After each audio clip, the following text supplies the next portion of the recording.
The following podcast contains strong language and alternative facts. Follow us on Facebook and Twitter at Heel Podcast.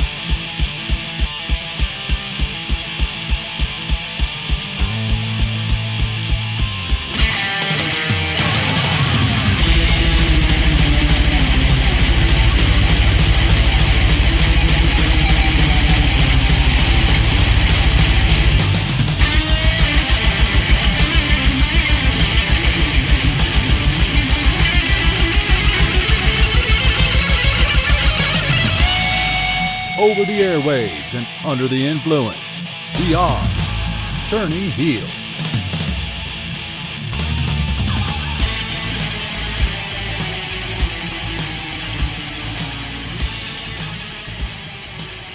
Let's get this thing started. Hello and welcome to another episode of the Turning Heel podcast with me, the Griz.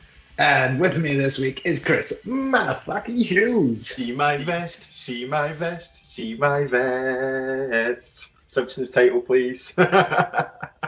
You waited the entire time we were on just to do that, didn't you? Yep.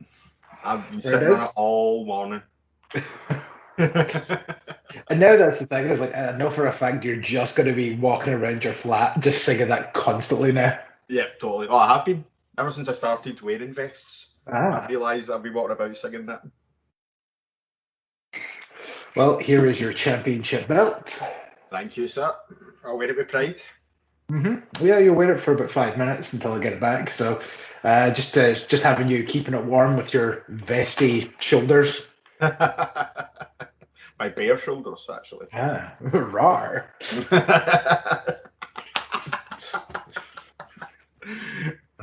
Man, I've only had one sip of cider as well. I know, Jesus. Like, so that's the thing, is like sometimes when I listen back to these, I'm like, wow, what the fuck were we on when we were talking about this? And I realised that was the start of the podcast when we just started drinking. I know, I can't even blame the booze for it. I know. Well, does every episode make you start in a weird diatribe like this? I don't intentionally do it. No, it just evolves to the point where, like, I forget. Fuck, we are recording, and this is going out to people. Yeah. This is just a shite banter, but with a record button pressed. Yeah, I know. I really need to put a squishy cat down. Just sitting there, like, taunting me. Okay, so just to clarify, it's a toy, not one of these actual cats. Yeah. Feline or human. They are all squishy, though.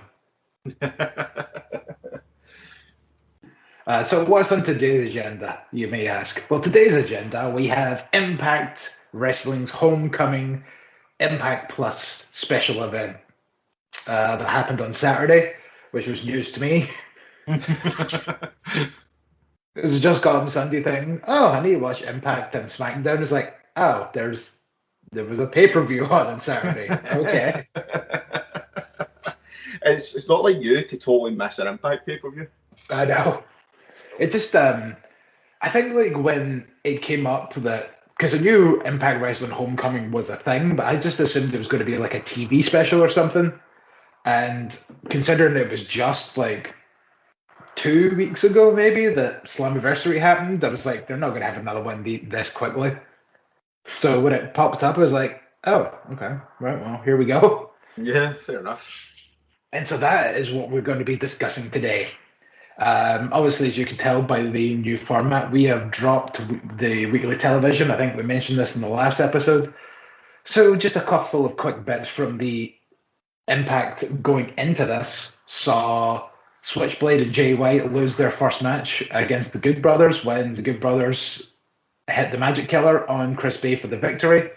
They then had a backstage segment where Chris Bay is like, I didn't want my first match in the Bullet Club to be a loss because I'm a winner. And Switchblade's like, you're not in the Bullet Club. It's not that easy. Like, I don't just give you a shirt and you're just in the Bullet Club.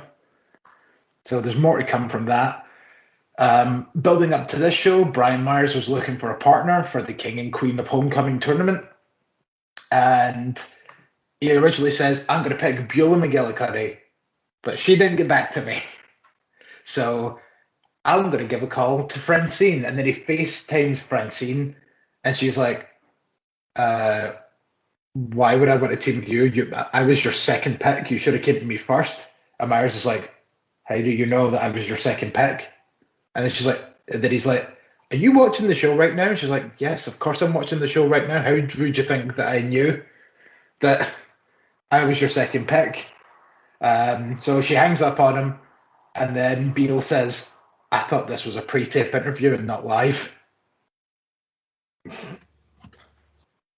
Which is funny in like a whole bunch of different dimensions, considering the fact that Impact is always taped. Yeah. But I still appreciated it all the same, the fact that they're claiming it's real. Yeah. Still real to them, damn it. Deonna Purrazzo will also be a part of AAA's Triple Mania pay-per-view in a couple of weeks, which is going to be on the same night as New Japan US's Resurgence pay-per-view. Ooh. So another big weekend in pro wrestling. Hopefully we can get Robert back from Mexico before that point. Oh, he'll be at the show, remember? I was going to say, like, I'm pretty sure he probably would end up going to the show if he was there. I mean, not at the show. He's meant to be over there scouting talent. I know, but like when you're over on excursion, looking for talent for the new Turning Heel Pro Wrestling company, and then what better way to find talent than going to the biggest show in Mexico? Yeah, exactly. That's what it should be doing. If he's not doing that, God damn it, I'm not giving him his expenses. Damn right. Yeah, you can just stay there. Absolutely. So Deonna is going to be a part of the AAA Triple Mania show and the NWA's Empower show, which all are within weeks of each other. Because I think the NWA Empower show is like the following weekend. So she's doing all this Impact tapings, their specials, AAA, NWA. She's a busy little bee, that virtuosa. Indeed. And I think it's going to be title for title with her against, I think they said it was Fabi Apache, who is not good. Couldn't say either way. I'll take that review and take it as gospel. Yeah, well, I'm assuming we're probably going to be reviewing this show, maybe. Probably. No, we won't. No, I said probably. All right. So yeah, I can go into a bit more about her at the time. In 2 weeks, there will be a battle royal to determine the number one contender for Kenny Omega's Impact title at Impact Wrestling's Next Plus special, Emergence. Not to be confused with New Japan US's Resurgence. Because the first time Tommy Dreamer said that, I was like, wow, big crossover they got there, having the Impact title on a New Japan show. And it's like, oh, no, it's not. Never fucking mind. However, I did look up the card for New Japan's Resurgence show. So far, there's 5 matches, but one match that intrigues me highly is a tag match featuring Jon Moxley and Sami Callihan together. Yeah, I did hear about that. So that's got me pining for that event. And then finally in the main event, Moose defeated Chris Sabin in your Slammiversary rematch. So that's them, the 1-on-1. So there'll be a good old rubber match down the line. The good old rubber match. 50-50 booking and all that hoopla. Yep. But this brings us on to Impact Wrestling's Homecoming. Taking place at the same place it always happens at in Tennessee. So, we start off with the first round of the King. Just before we get into that, see when we spoke about Slammiversary, right? Mm-hmm. And I said that the crowd kind of made it feel small. I don't know what they did different in this one, but I didn't notice that at all. There's definitely more people there now. Yeah, that could be what it is. 100%. 4 people there, but yeah, it actually felt like a pay-per-view. Yeah. Yeah, I think like they were just being a bit cagey with letting people in for Slammiversary, and I would say there's probably about 50 people there for Slammiversary. I'd say there was like 150 maybe there for like the tapings recently, and more specifically this show, I think was the most packed show they've had so far. Yeah, definitely, because it looked full. Yeah, which it definitely didn't at Slammiversary. Yeah. In fact, there was even like seats and all that, so like they're really starting to try and, you know, flesh this out a bit. So what I have decided to do is give every team names for this tournament. So we get into the first round of the King and Queens of the Homecoming tournament. So we had Hernandez and Alicia Edwards representing Team Swingers Palace, taking on Deonna Purrazzo, and the debut of the Drama King, Matthew Raywalt, is what I'm going to go with. And if I'm mispronouncing that, then go fuck yourself. And they represent Team Hard to Spell. Team Hard to Spell. Fair play. I loved his wee promo at the start. And his epic ass theme music. Yep. Oh man. I'm actually quite glad to see him back. I didn't realise that I missed him. It was weird. I think it was better that he had that time off. Yeah, totally. Like, I'm really glad to see him back. Although it took Josh Matthews all of 20 seconds to reference that he was in WWE. But I was kind of like, You mean Striker? Josh Matthews wasn't on the call. Aye. Yeah. Where he said, he certainly doesn't need an aid in English after his promo. And I'm like, for fuck's sake. At least that was kind of decent wordplay. I'll give him that. Like, there's some worse blatant ones. Yeah. That they tend to do. So that one, at least, he tried. He maybe grasping at straws a little, but yeah. Oh well. But anyway, we'll get into the match. Yes.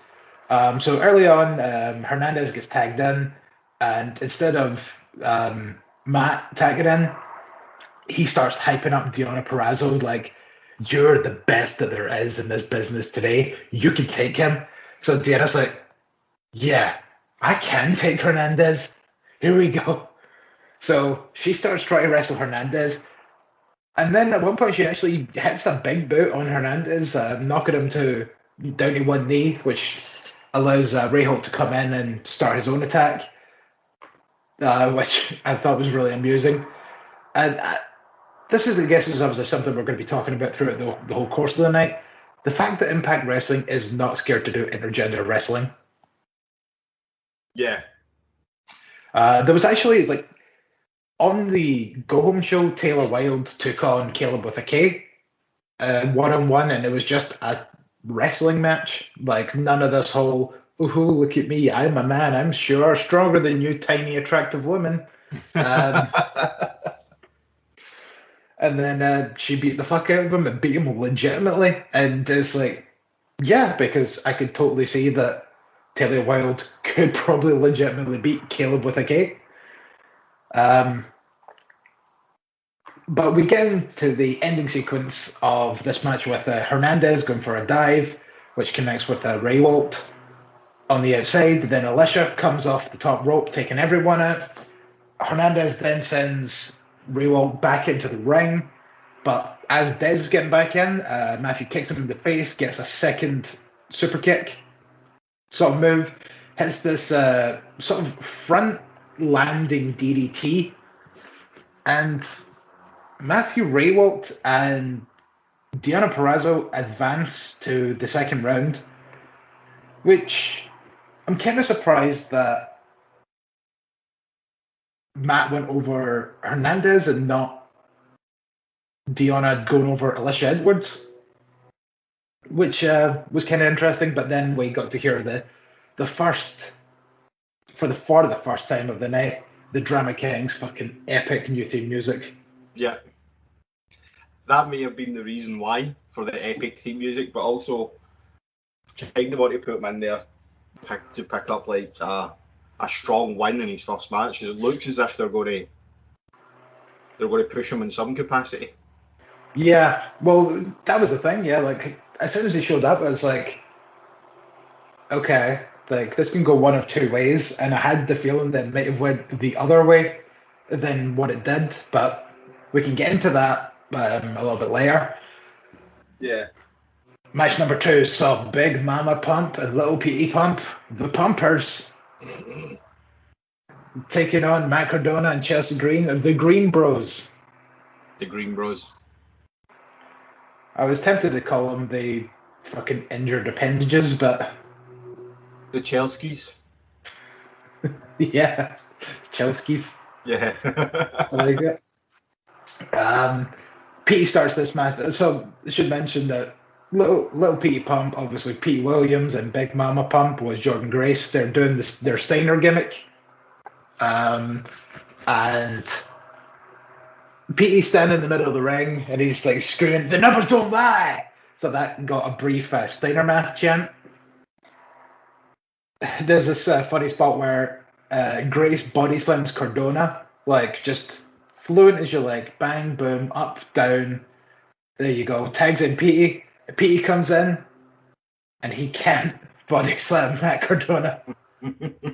So Grace comes back in and kind of wraps her arms around him as if it was like the scene from Ghost.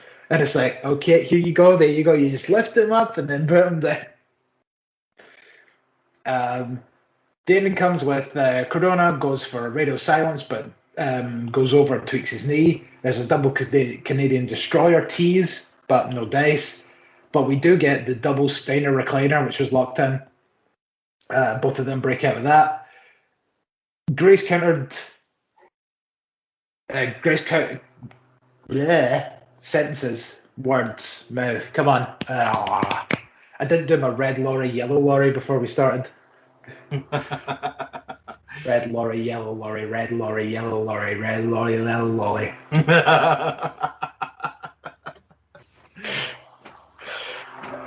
Grace was countered when she was attempting her Grace driver. Into the unprettier, 1, 2, 3, and the Green Bros advance to the second round. And then Macklin shows up and attacks Pete Williams. Do you know who Macklin is? Nope. Nope. That is Steve Cutler. Oh. Okay. Yep. Which I didn't recognize when he popped up either. So Robert was like, oh, and then Steve Cutler made his debut in Impact. I was like, did he? Where? And then I started running down the show, and it was like Steve Macklin with a backstage promo, and Robert's like, Griz, that's Steve Cutler, and I was like, could have fucking fooled me. Yeah. Yep. I don't think I could even remember what Steve Cutler looked like in NXT. I think he had a beard is the only reason that maybe I got threw off or something, because he doesn't have one now. Yeah. Nah, I could have told you what it looked like to begin with, so yeah. That's how much attention I pay. Exactly. That's how memorable. Because he was a forgotten son. Yeah. Fucking nailed it. Top quality pants. It wasn't even meant. You're just that unmemorable. So W. Morrissey with a promo backstage talking about Eddie Edwards, saying that Eddie has his number, but yet every time that they meet, W walks away. And it's going to be the same thing tonight in a hardcore match. So we move on to the third match in the first round of the tournament. Mm-hmm. As Tommy Dreamer and Rachel Ellering team I grew up watching your father took on Brian Myers and Missy Hyatt. The team Blonde Bimbos. Blonde bimbos. Which one's blonde and which one's a bimbo? You decide. Yeah, this was very weird. Yeah, because it was rolling with the whole thing of Myers really wanting a former ECW wrestler as a partner because of why phone Francina was wanting Beulah McGillicuddy. So I was like, are they really going to roll with that, or was that just a tease? So when Missy Hyatt came out, I was like, what is going on here? And then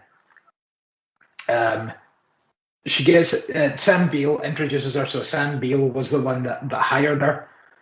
And as the match is about to start, she climbs in the ring and goes, I'm not a wrestler. I don't know why I'm here. And Myers says, well done, Beale. You could have tried and get me a partner that could wrestle. Yeah. And then Hyatt starts taking her heels off, and Myers is like, you can't do this in high heels? And she's like, I didn't know I was going to be wrestling.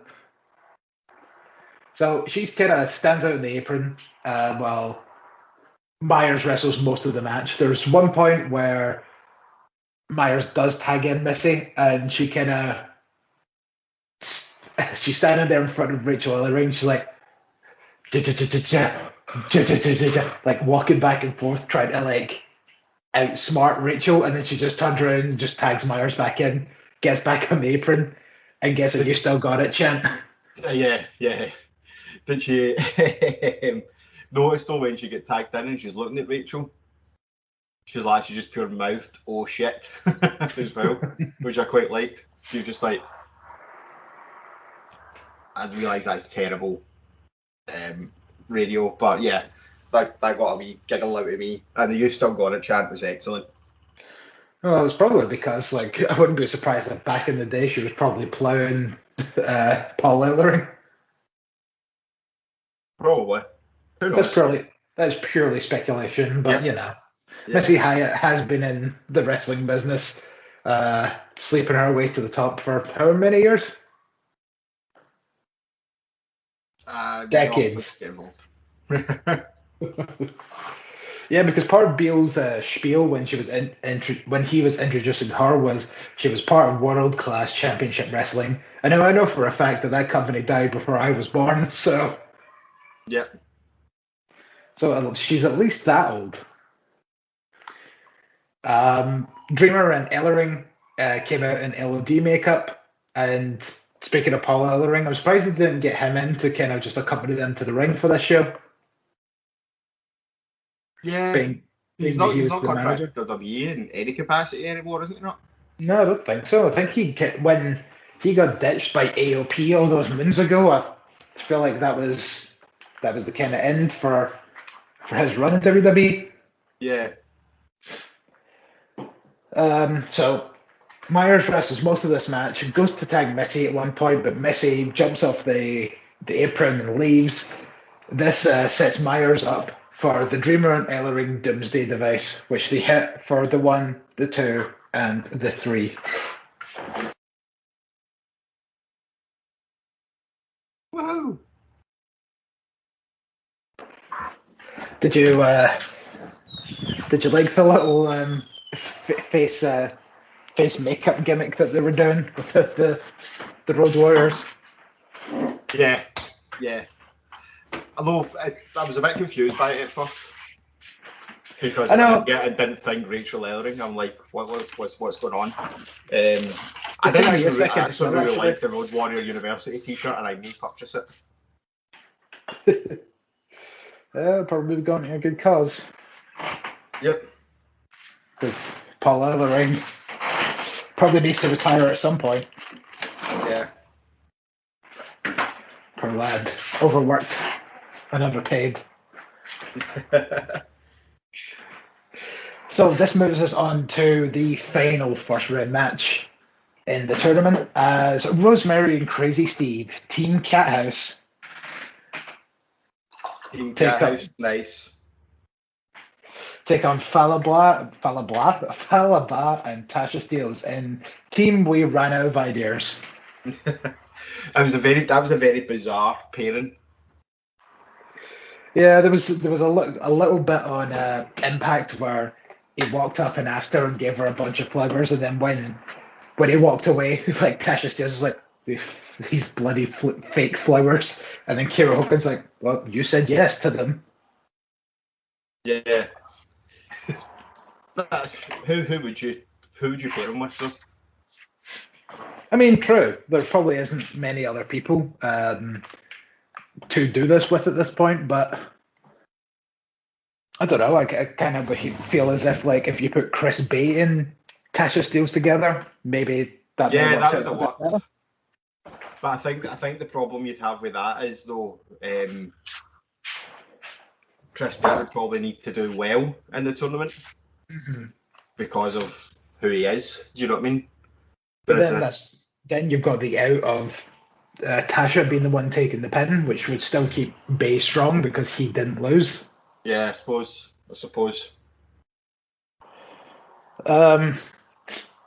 But yeah, the start of this match revolved around Decay wanting to bite the faces off of both Ba and Steelz whenever Steve and Rosemary were in the ring, respectively. And this leads to Rosemary being in the ring with Fala Ba at one point, Ba refusing to attack Rosemary until Rosemary bitch slaps Ba in the face. And then Ba's like, you did not just do that. So Ba sends her off the ropes, does that big wall thing where he just kind of solids up and lets people run into him. And then he's just like, you weirdo. And then starts doing the Rosemary pose, like going, oh, look, who am I?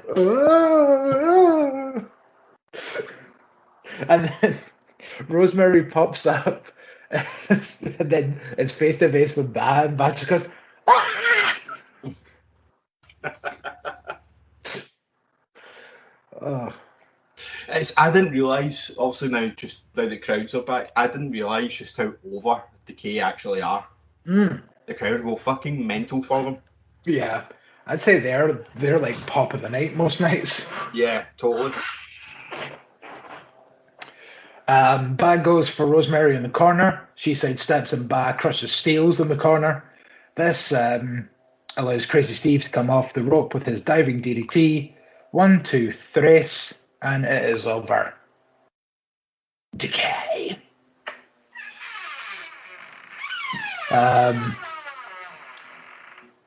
Sorry, the creaky door wants to join in, and so does the cat. Are you sure you fed the cat before we started? Yeah, I did. It's just like when I go into a room and he's like not seen me for a while, he'll like run in as if like, holy fuck, I thought you were dead.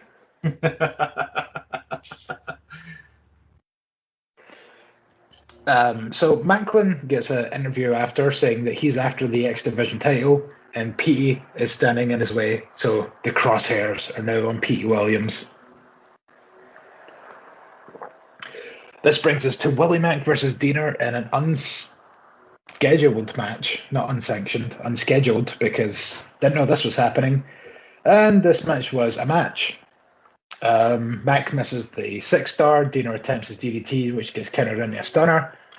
Mack goes for the cover, but Violent by Design puts Diener's foot on the rope. Swan attacks members of the Violent by Design while the ref is distracted. While the ref is distracted, Mack gets smacked in the head with the flagpole. Diener with the Diener DDT. 1, 2, 3, and Cody Diener picks up a victory that I did not see coming.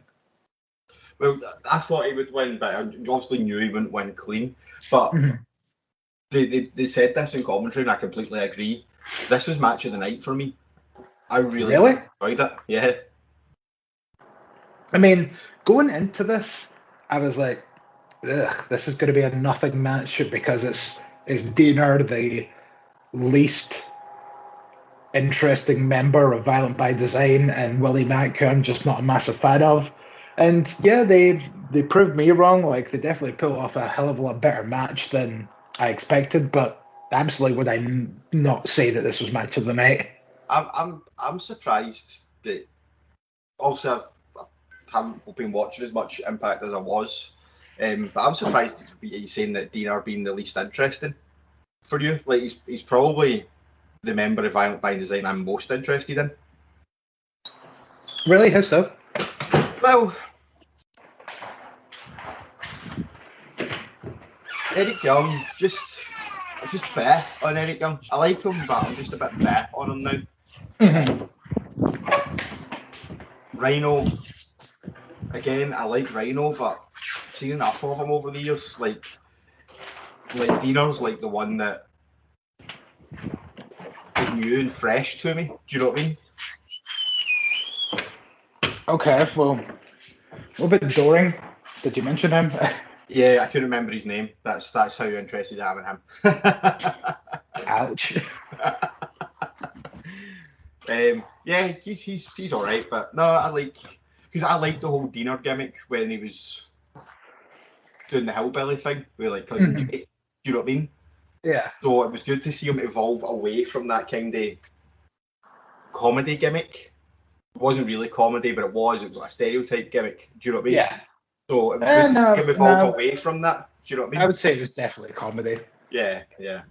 It was good to see him evolve away from that and actually see what he's like as a serious wrestler, which is why I've got more interest in him than the rest.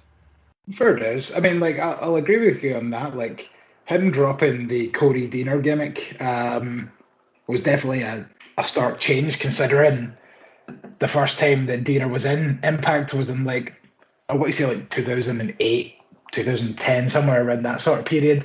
So when he returned and he was still doing the same gimmick all these years later, it was like, man, you really don't have anything else to offer, do you, other than yee-hoo?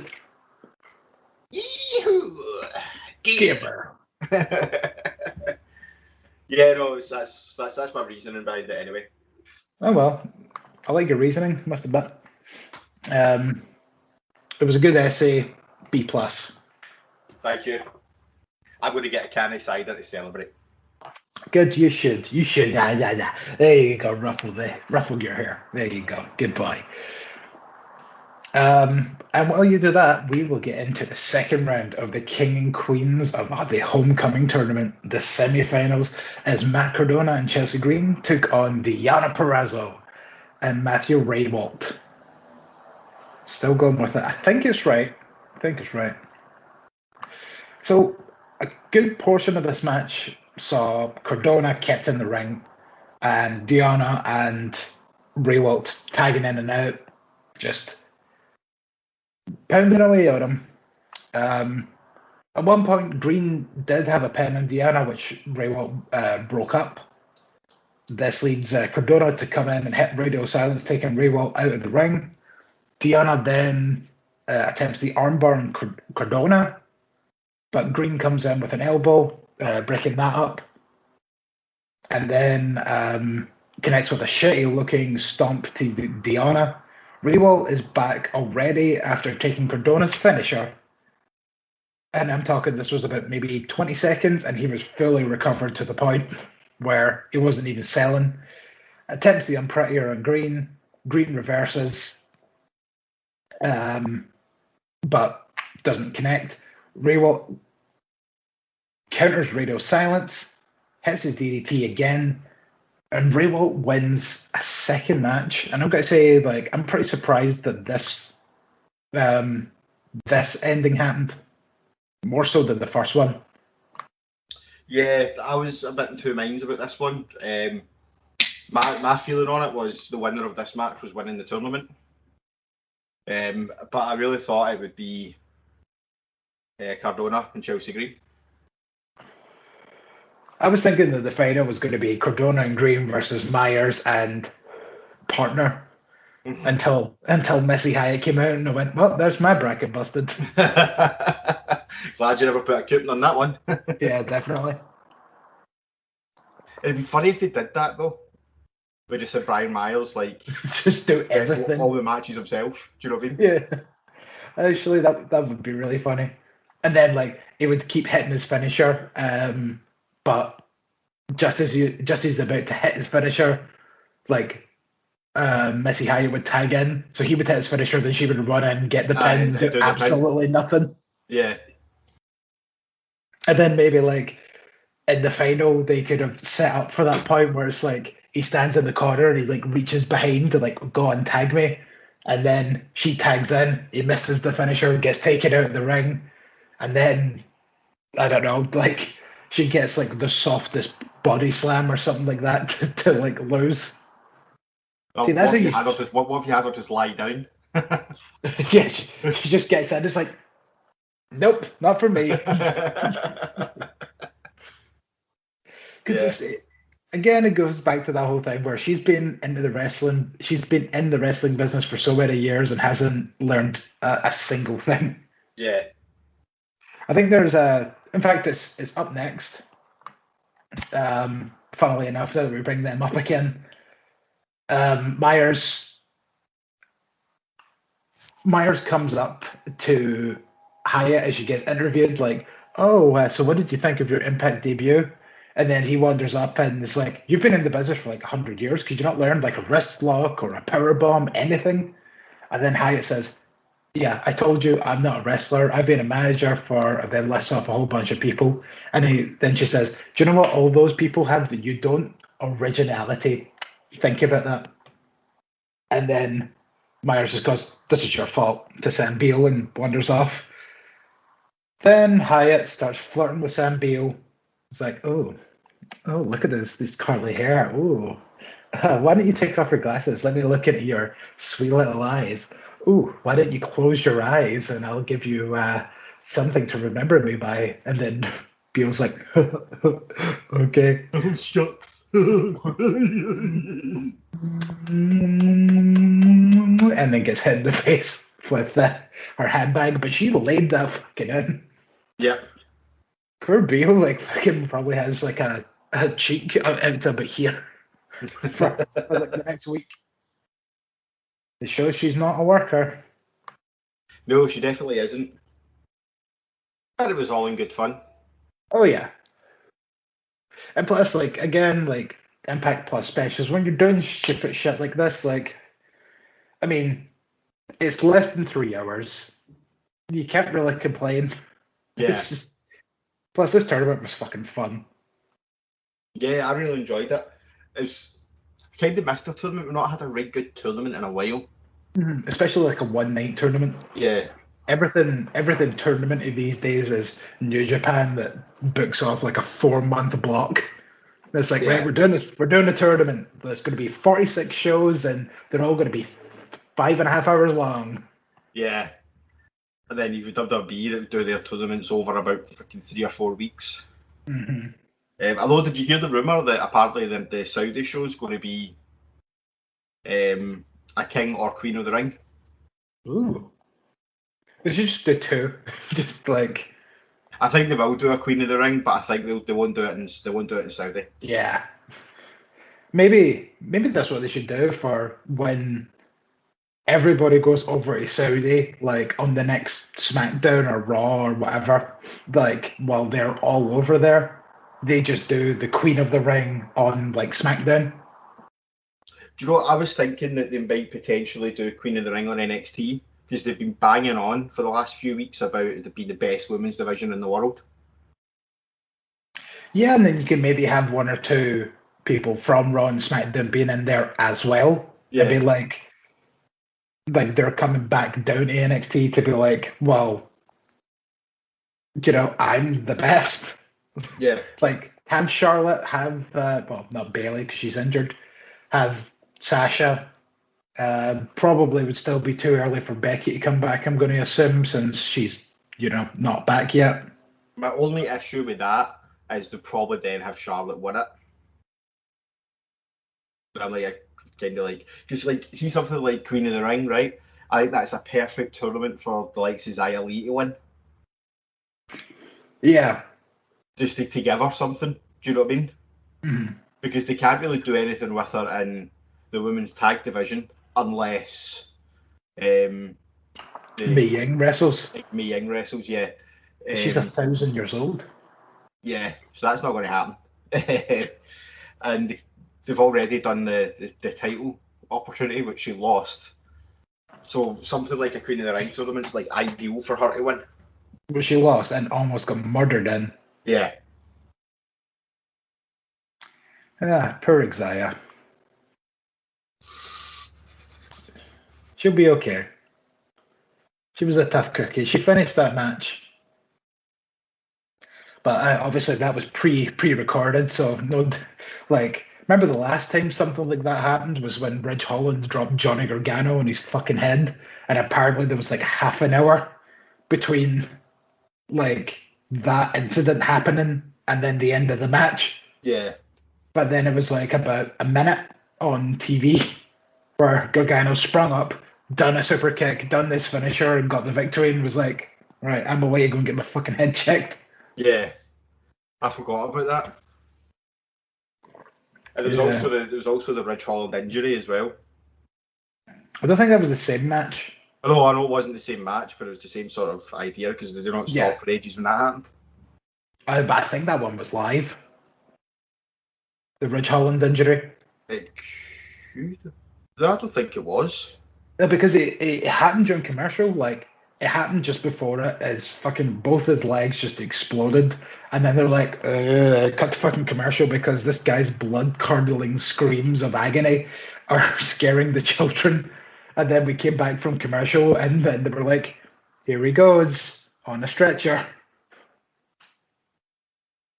Now he's back, and I'm terrified for him.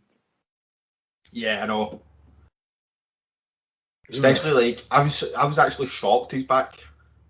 Mm-hmm. I was still expecting him to be out much longer. I don't know why. I mean, how long ago was that? Well, it must have been getting close to a year ago because it was before War Games. Mm-hmm. Yeah, that was when the team was just coming together. Yeah, because I don't think Pat McAfee was actually meant to be in War Games. He was meant to construct a team. No, I think he was always meant to be in War Games, but I think Pete Dunne wouldn't have been otherwise. No, you know what? Maybe you're right. Yeah, that makes more sense. Yeah. Well, since if he wasn't meant to be in War Games, what was the point in having wrestle Adam Cole? Maybe. Like, I guess my sort of assumption with that was just the whole. He wanted revenge on Adam Cole, but he just didn't want to do it himself this time. So he paid for the heavies to do it at the time, wasn't he? Yeah, so he paid for the heavies to do it for him. Yeah, I suppose. Yeah, because that was the whole Ridge Holland gimmick, wasn't it? That he get paid fortunes for helping him. He was an under the table kind of guy. Yeah. Oh well. We will never know. Well, one last thing, since we're still talking about WWE very briefly. Nikki ASH lost to Charlotte on Raw and then instantly booked the rematch for Raw this week. So what are we doing here? Are we going to do a thing where Nikki ASH loses every week now to Charlotte, but then maybe retains the belt at SummerSlam? Probably.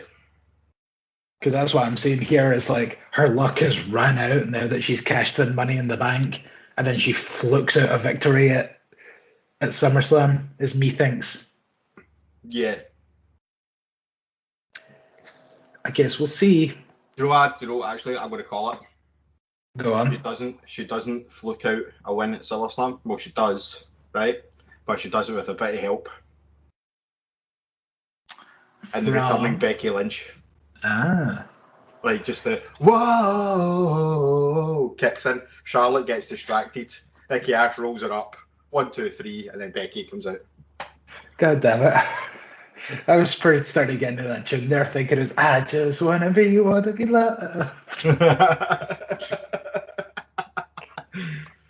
Yeah, that's what I'm calling. Both good songs. And then that'll get Charlotte away from the title for a while if she's feuding with Becky. Potential. Although I'm seeing it as something much more simpler than that. Like, you know, Charlotte has the figure eight on Rhea. Rhea's like, she leans back and lies down. Nikki comes off the top rope with a splash. 1, 2, 3. And because Charlotte's locked in the figure of eight, she can't do anything. Mm-hmm. I'm thinking something very similar to how Io won the... Wow.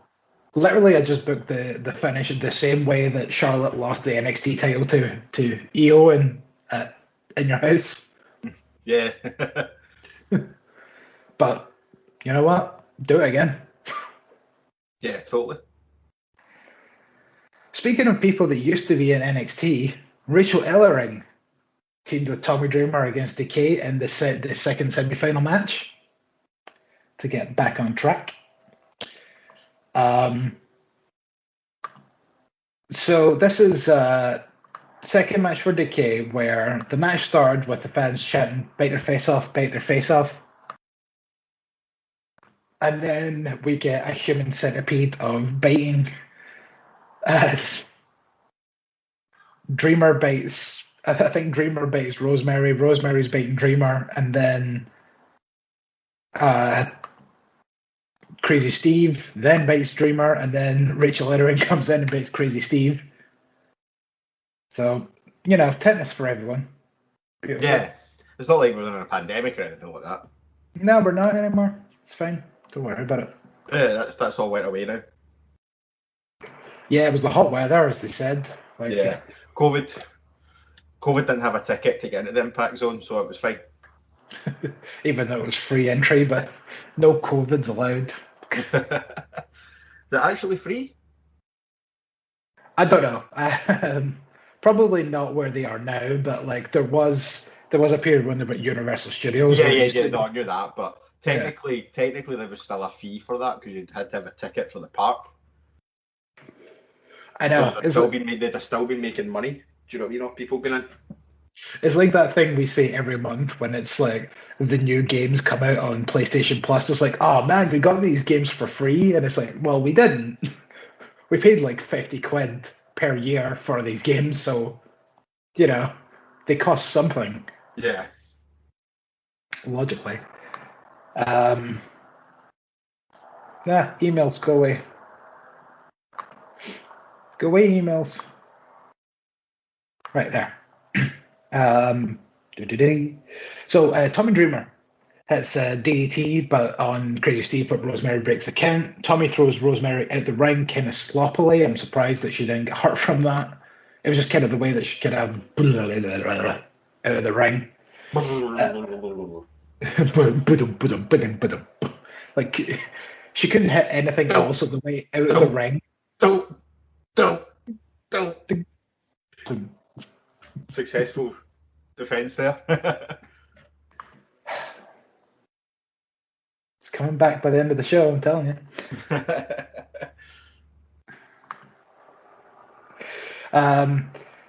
Steve gets a cannonball in the corner for 2 as Rachel breaks the count. Dreamer calls for the Doomsday device, but Rosemary takes Rachel Ellering out. So Tommy Dreamer just pile drives Rosemary, cash as you like. Dreamer attempts the Death Valley driver, but Steve counters to a roll-up. Dreamer drops down with the block. 1, 2. Crazy Steve counters. 1, 2, 3. Is over, and Decay advance to the final. I actually popped a wee bit for that. So often when I'm watching wrestling, I'll give it a yes at the end of a match, but that got a yes. Just because you're searing hate for our fellow fat boy Tommy Dreamer. No, it's not really that. It's just I like Decay. And plus, I don't hate Tommy Dreamer. I hate him done seeing him wrestling, if that makes sense. I know, I'm just being a dick because as soon as you say you even slightly dislike someone, I'm just like, yeah, you fucking hate them. Yeah, you love them. Yeah. You wouldn't pee on them if they were on fire. I would pee on anyone for any reason. Okay, that's the end of the sentence. Okay. Well, ladies, he's available. Shockingly. Just hope you know what you're that's after. I'm sitting here, bare shoulders and all. Ooh, he's got his shoulders up, ladies. Yep. I'm sitting by the window. So, although the only people that can see in are the workies across the road, and they might get the wrong idea. Ooh. You never know.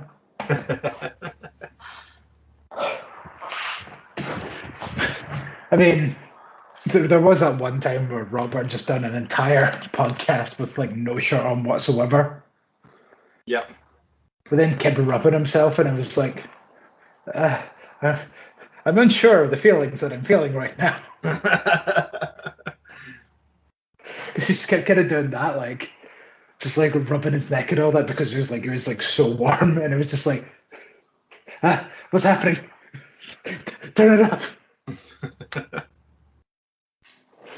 There was an Eddie Edwards interview where Eddie pretty much just says, the only way I give up is if I'm dead. Yada. Etc. Yep. Then we move on to the actual match of the night, as Josh Alexander defended the X Division Championship against Black Taurus. So during the match, there was an awesome spinning dive to the outside by Taurus. Taurus attempts the Taurus driver, but Josh fights to block. Alexander sends Taurus flying over the top, and then hits the diving crossbody when Taurus is on the apron. Alexander with the Kurt Angle-esque moonsault, just pure picture perfect, straight body, just pew. Very Kurt Angle-y, like. Yep. Put the two of them side by side. Taurus hits a spear. I'd love to see him wrestle Kurt Angle. Know that? Yeah, even at this point, like, yeah. Kurt Angle can still go enough. It needs to happen at some point, surely. Yeah. Our first THW main event. Yeah, fuck it, let's book it. Yep. At the Govan Hill Community Centre on the 31st of February 2022. Yep. Our main event. Be there or be square? Be there or be elsewhere? Elsewhere.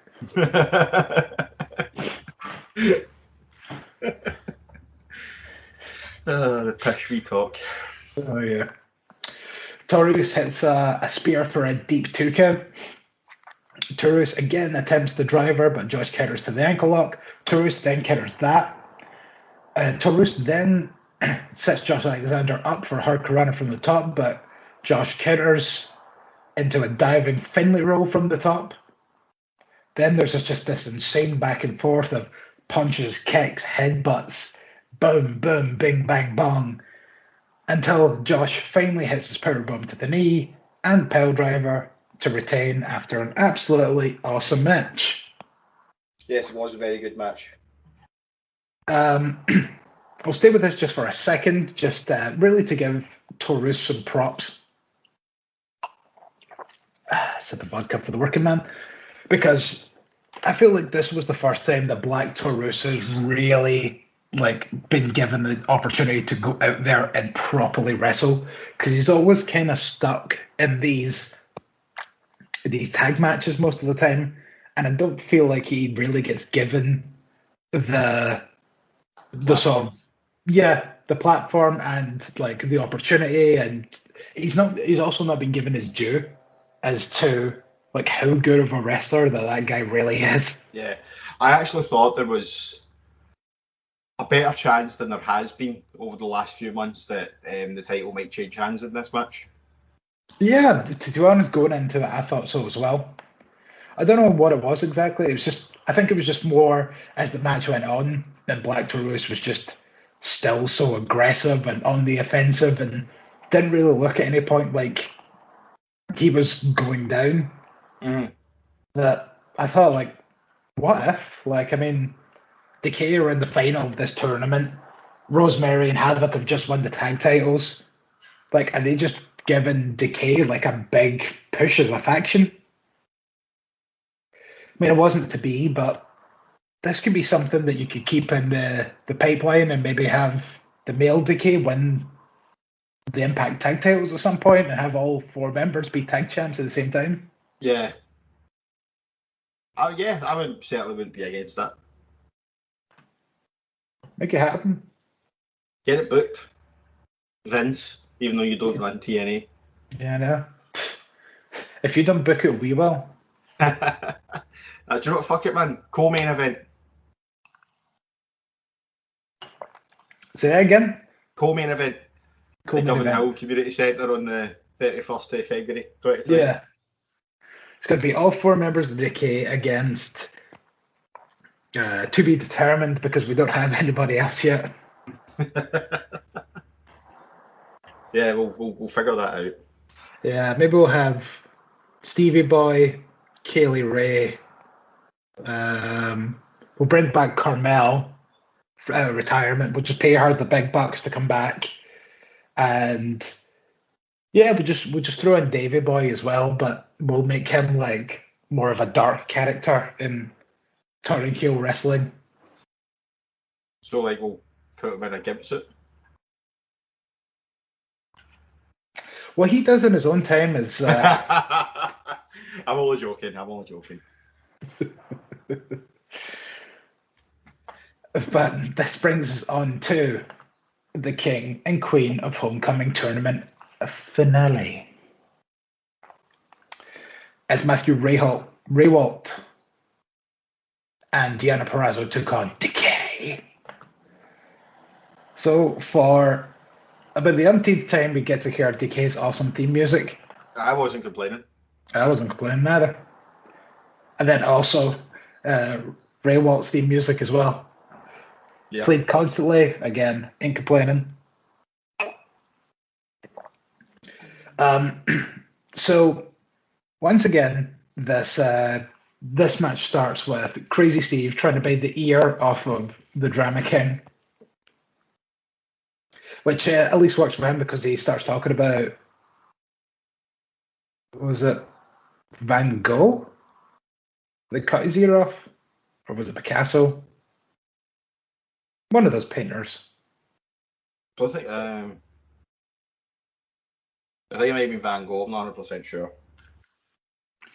To Google I go. Just for my own peace of mind. What painter lost his ear? It was Van Gogh. Yeah. Now you know. Every day is a school day. So the fans really start running with the bite his, her face off chants, which is cute for the tournament, but I really hope this doesn't become a thing every time Decay wrestle. Like it was funny for this. It's an ongoing joke over the course of the evening, but every time Decay are in a match, don't start this. Don't make this annoying. Yeah. So Steve gets super kicked by Raywalt. Does the awesome rising spirit thing that they do, where they're on their knees and get kicked back and then go woo. There's a double upside down by Decay at one point on either side of the ring. Rosemary gets a 2 count off of a Scorpion Death Drop on Deanna. Rosemary then sets up for a spear, but why have I just blanked on how to pronounce his name? Raywalt. Yeah. Drama King. Drama King. But the Drama King hangs Rosemary on the ropes. Steve then comes and dives out the ring with a crossbody on the Drama King as Deanna hits the Queen's Gambit pile driver for the victory, and the Drama King is king. And the Virtuosa is queen. So they get awarded their nice little crowns. Deanna's fits perfectly. Raywalt. It's not so much. Raywalt sits on the top of his head. Like awkwardly. Like Kurt Angle in his teeny tiny cowboy hat from that. Well, that wasn't the problem. The ground was too big for his head. That was the problem. I don't know. But anyway, they both try and do their bow, and you see like Drama King just kind of tilting his head up like, if I look down, this is going to fall off my head. Yeah. What I should have done is took it off for the bow. Ah, yes. Because there was a little like sort of backstage thing that they had earlier in the night after their first match, going into their second, where they were like, first of all, Matthew Rehwald, welcome to Impact, and then like they just kind of moved on, but he just kind of went, like with his arm, just like, it's a pleasure. Yep. without saying anything, like just the action of it. Yeah. So there we go. That is the homecoming tournament at a close. Not who I thought would win in any form or fashion. To be honest, actually going into this final, I thought, as I kind of alluded to a minute ago, I thought Decay were going to win, and it would just been really funny watching Rosemary and Crazy Steve running about with these quite like elegant looking crowns where they look like how they look. Yeah. So I'm quite surprised. It'd been awesome if they won, right? But they refused to take those elegant looking crowns, and instead, like Black Taurus comes out and gives them like a crown of thorns or something. Yeah, like made their own thing. Yeah. Actually, yeah. God damn it, man. Well, we know the finish to our King and Queen of the Homecoming tournament, or as we call it, what do we call it? The Drink King and Queen. Every match will be the ICW Scottish Rules. Scottish Rules match. Yeah. But we didn't call it something different. We can't call it Scottish Rules. Yeah. The Turning Heel Rules match. Every match will be a scrap match. In fact, every match will just be a scrap. So the ring announcer will be like, the following scrap is scheduled for one fall, or whatever. Nah. I'm purposely going to have our ring announcer not ever say that term. The following contest will be determined by pinfall or submission. Introducing first. The following scrap will be determined by pinfall or submission. Introducing first. If anyone wants to be a ring announcer, feel free to apply at This Show Is Not Real at turningheelpodcast.co.uk. Mm-hmm. I mean, if not, I'll do it. You do look good in a suit. I do try, which is why I'll take a photo just specially for you on Friday at the wedding. Ah.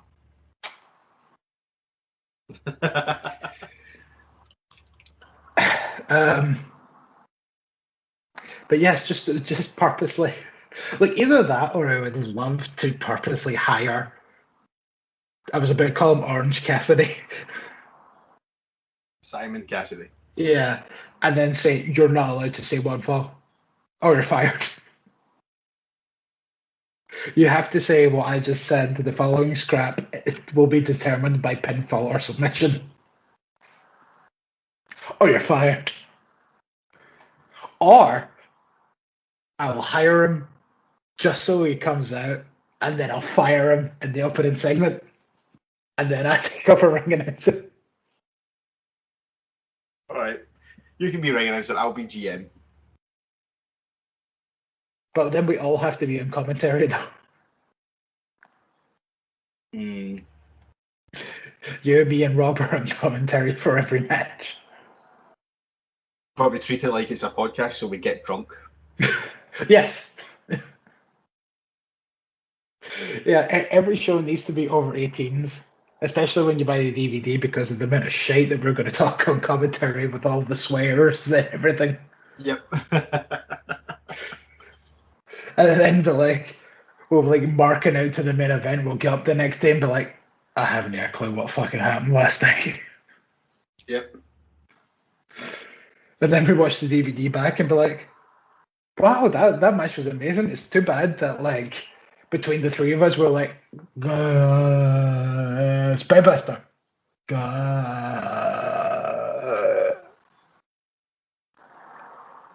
Griz, you've stopped breathing. Chris has fallen asleep. Chris has fallen asleep. I've lost the ability to talk, and Robert's like, I've had 2 drinks all night. How these podcasts usually finish. Yeah, pretty much. Well, let's end this pay-per-view on a match. As pay-per-views tend to end, I suppose. Because your main event of the evening is W. Morrissey taking on Eddie Edwards in a hardcore rules match. So, how did you feel going into this match? I was more looking forward to it for seeing some more of W. Morrissey than anything else. So I haven't really seen much of him, and even at Slammiversary, I think I slept through that match. Yeah. You were saying that was one of the matches where you missed and you weren't disappointed. So yeah. No, it was okay. Yeah. I'm just I don't approve of the outcome, but we'll get there. Okay, well, we'll get to that and then we'll chat about it.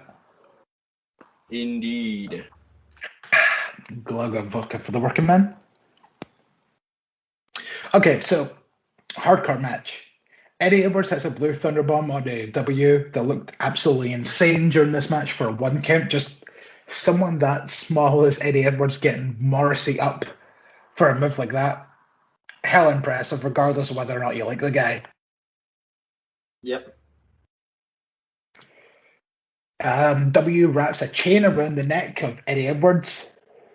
Eddie manages to keep distance away from him, tries to run to the corner. But the chain still round his neck yanks him right back down to the canvas, which looked grim. Eddie's been taking a lot of these chain neck spots recently, and his matches with Sami Callihan and everything. He's got a talent for it because every time it looks absolutely horrific. Yep. Eddie counters a superplex into a sunset flip onto a pile of chairs and bin lids. Eddie then gets launched through a table which was on the floor off the apron. Then W chokeslams Eddie onto a ladder which was set up onto the ring steps and the side of the apron. And well, when I say ladder, I mean a proper ladder and not one of your WWE wooden ladders. This thing did not budge, and Eddie will definitely need to go and see some kind of a chiropractor after this matchup because that thing looked absolutely brutal. W then zip ties Eddie's wrists together and then starts to beat Eddie with his own kendo stick. Per Kenny, used against his own friend. Eddie sends W through a table in the corner and then powers out the zip tie.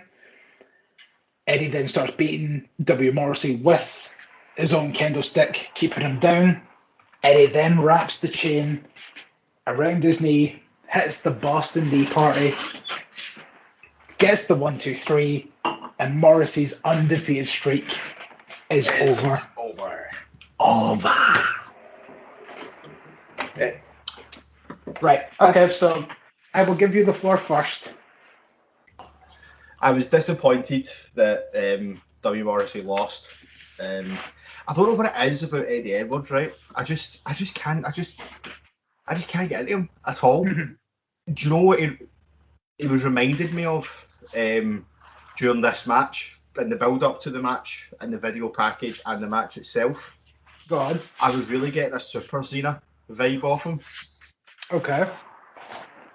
Like, it was just incredibly obvious he was going to win the match, and then when he did that spot where he went, bah! Burst out the zip tie, I was just like, come on. Zip ties are strong. They are. Like, that doesn't happen.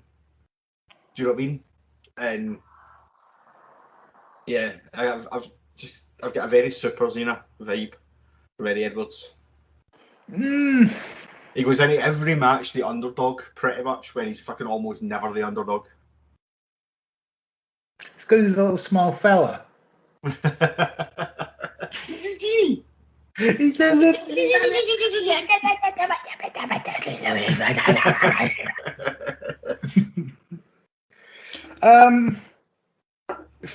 Right, fair, I guess. I mean, like, I can't tell you to feel your emotions. I think that was a sentence.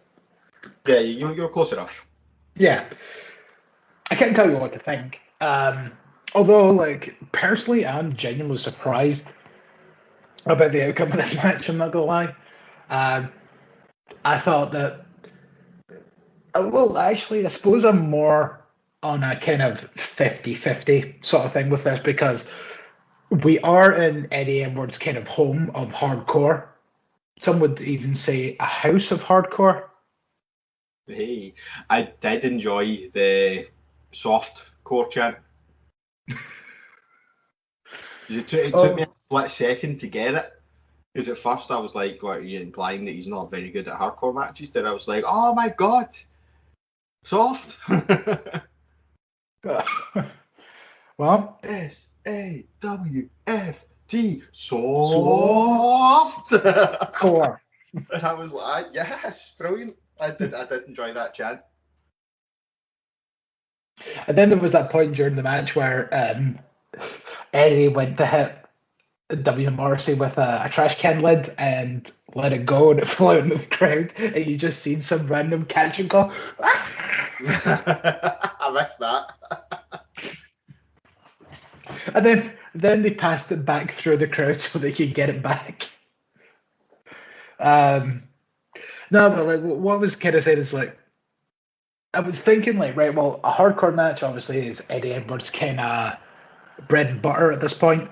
Yeah. But at the same time, W. Morrissey is W. Morrissey. Yeah. So I was thinking, like, if there was a time for Eddie to go over, it probably would have been now. However, I would have probably not have done it. Is my thought.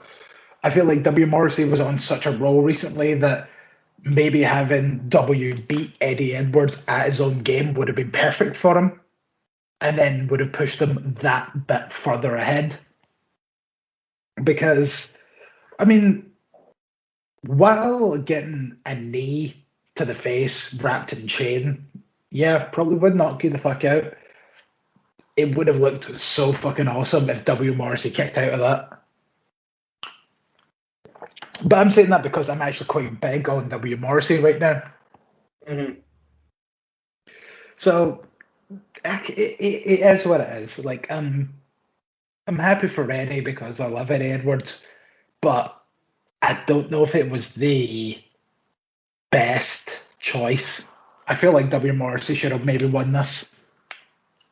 Because, I mean, a couple of months ago, I was kind of talking about W. Morrissey going up against Kenny Omega for the belt. Yeah. Which is actually a match that would make a lot of sense. Mm-hmm. So, I mean... But we know it's probably going to end up being Eddie Edwards that takes the belt off him, you know, in a Super Cena-esque savior of the company. Oh, here we go. Now you're just going to run with this now, aren't you? Oh yeah, totally. see if it is Eddie Edwards. I mean, again, I fucking love Eddie Edwards. Even I would be like, no. Yeah. Sami Callihan or nobody. Already done Sami Callihan though. Yeah, but he got screwed. Well, so did Moose actually. That's what they should do. Just like the Battle Royal in a couple of weeks, they should have Moose and Sammy get eliminated at the same time, and then Kenny come out and go, "Oh, guess there's no winner. Guess I'm gonna just take Emergence off." Don't know why he's kind of talking a bit like a weird, sarcastic Jim Carrey, but most of the stuff that Kenny Omega says is sarcastic anyway, so I suppose it kind of fits. Yeah. And then Scott Demore with his theme music comes out and it's like, well, actually, I don't see two losers. I see two winners. So at Emergence, it's going to be a triple threat match. And Kenny's like, you can't do that. I'm the champion of the world. The champion of many worlds. Oh. Many worlds. He has many world champions right now. Yeah. Where is the Battle Royal? Not next week, but the following week. Well, we'll cover that on the podcast. Yeah, I feel like this is the kind of way that we're going to do things from now on. Instead of covering everything that happens on a weekly basis, we're going to focus on one major thing that's happened. So, like last week, we had the Battle Riot, which was a nice change of pace. In these up and coming few weeks, we've got a shit ton of stuff. We have SummerSlam, we have Impact's Emergence, which I mentioned to you guys in the chat, is on the same day as SummerSlam.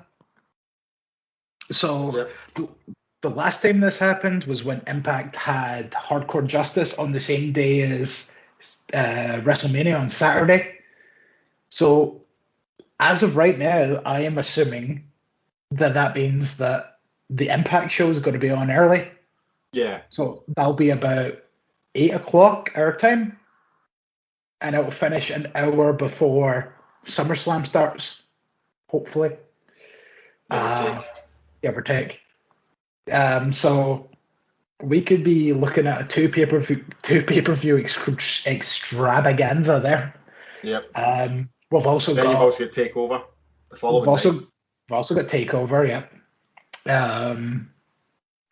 We've also got Triple Mania and New Japan Resurgence, which, again, are two pretty important shows. We've got Andrade versus Kenny Omega for the Mega title on Triple Mania, which is going to be a must-see. Yep, totally. Resurgence, as I says, has Jon Moxley and Sami Callihan teaming up. We've got Finlay of the David variety against Switchblade for the Never Openweight title. There's another big match in that card that I can't remember right now. Oh, Lance Archer versus Hiroshi Tanahashi for the US title is going to be on that card. So a lot of AEW involvement in that.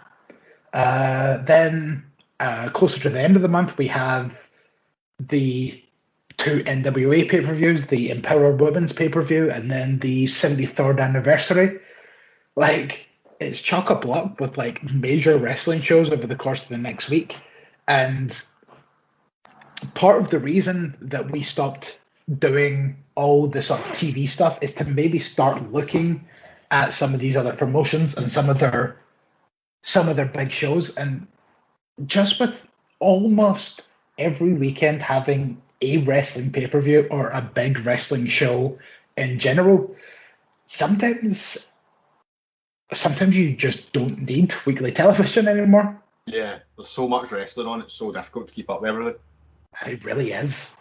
I mean, I've still not even seen SmackDown this week. There's been so much. And then I've also got a GCW show that happened over the weekend where they were against Zoma 23, I think is the company, which is like a hardcore lucha libre promotion down in Mexico. So just even stuff like that, like there's always different stuff going on. Wrestling is so vast these days. Like, remember back in the days where it was WWF, WCW, and then if you were into the really hardcore, there was ECW, and then that was it. But now you've got like fucking 48 major promotions just in America alone, never mind your local indies. Yeah. So, yeah, like, after that kind of, it wasn't really a rant, it's more so the way that things are going. Expect a lot of differency from us, if that's a word, over the next wee while, and you know what, shorter shows, because I think that's part of the reason that we're kind of looking to do this sort of stuff. Yeah. Yeah. Don't get me wrong, I love a 6-hour show. But a 6-hour show 3 times a week was getting a bit. Oh yeah. 6-hour shows covering the TV, and then like a 2.5, 3-hour show covering the pay-per-view. Yeah. Geesh. It's a lot of talking. Yeah, sometimes we And need the some more talking I do, the less drinking I can do. And I do like me some drinking. Well, that's debatable. What? That's I think it's the debatable. most honest thing I've said all day. Well, if we're doing a 6-hour podcast, you can do a lot of drinking in 6 hours. Yeah, I suppose that's true. Exactly. Well, that wraps us up for this week anyway. Anywho, with our pro wrestling chatter, hopefully you enjoyed Impact Plus's homecoming event as much as I did, because I thought it was a pretty swell little show. Yes, it was very good. I enjoyed it. I just lay on the couch, feeling rough. Ordered breakfast in. It came in a pizza box. It was fucking awesome. I watched the show. Yeah. Fantastic. Very much enjoyed it. That's the way you go. Indeed. So, on that note, I have been Chris motherfucking Hughes. And I've been the Griz. Oh! See ya later. Later. Remember, you can follow us on Twitter and Facebook at Heel Podcast.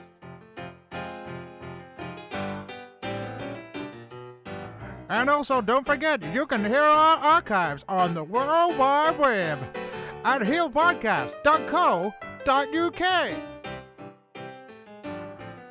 Well, that's all, folks. So long. Have a good day.